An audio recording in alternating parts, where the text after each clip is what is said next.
Hi, J.J. McKeever here, and welcome to Common Sense.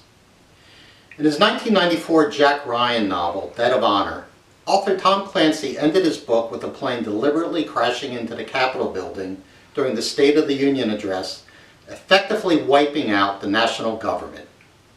Now, Mr. Clancy has passed away and is gone, but in reading all of his books over the years, I get a sense he was frustrated over the garbage that goes on in Washington as much as any of us do. He symbolically attempted to show that it was time to start over again from scratch.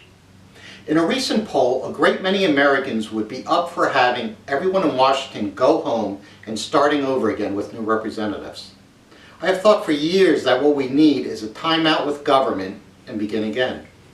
We keep the Constitution, but start over with new people. Nice idea, but not happening. Picture a ship 5 miles long trying to turn around in the ocean. It would take forever. And that explains Washington, D.C. It is too big and cumbersome and so entrenched with money and egos and power that it just keeps plodding along. So what do? It's like the old saying about how to eat an elephant. The answer is one bite at a time. If even 50% of the voting public actively did something small, like writing their congressperson about what they are looking for the government to start doing on their behalf, the results would be staggering. First, there would be so much sweating in Congress that the Capitol would resemble a sauna. Outside of the 3 months before elections, these elected officials would realize there was a big group of voters they had to listen to. Because while power and money greatly affect elections, it is still the individual who goes into that booth in November and votes. It is our fault that we do not hold these adolescents in Washington accountable.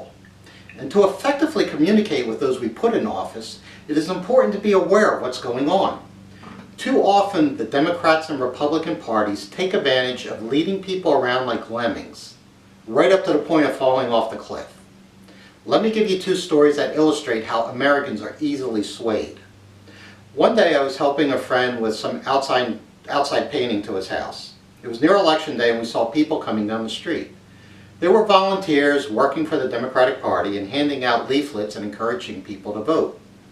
The voting was for that candidate.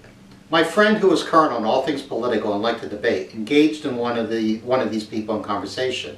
In 5 minutes he had the volunteer's head spinning and we could see the guy had no clue what was going on in the election. Finally the volunteer admitted, "I don't know this stuff.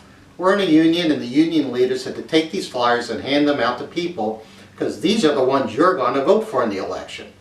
And this gentleman and his other friends on the street were blindly following what they were told to do.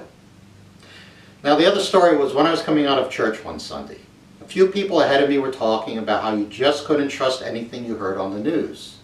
It was biased, distorted, and just showcased people's opinions. I tend to be in agreement with that and was nodding my head. And then one woman in the group said, "Unless it's Fox News." I wanted to weep.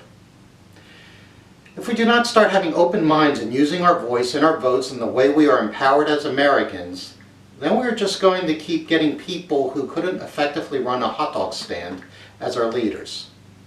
If we believe this and are speaking up, then the next best thing we can do is to try and get others to act.